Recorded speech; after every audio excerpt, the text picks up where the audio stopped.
we're putting on our sill plate with treated lumber, and the anchor bolt is not high enough. So there's no way to get our nut on here. So there's a little trick to doing this. Let me show you how we're gonna do this. I have a Forstner bit. You can use a paddle bit, but a Forstner bit is so much more accurate. Size of the washer. And what I'm gonna do is we'll pull this up.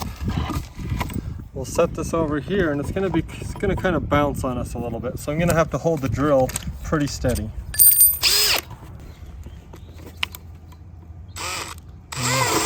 Wait, no.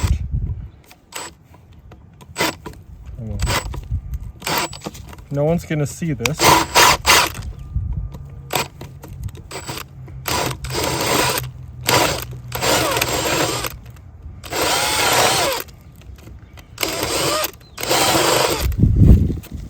Bit of a mess.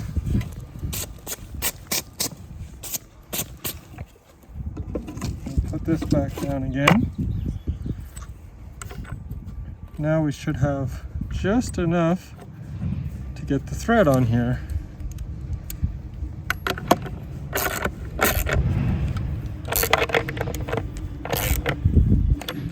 And that is how you do it.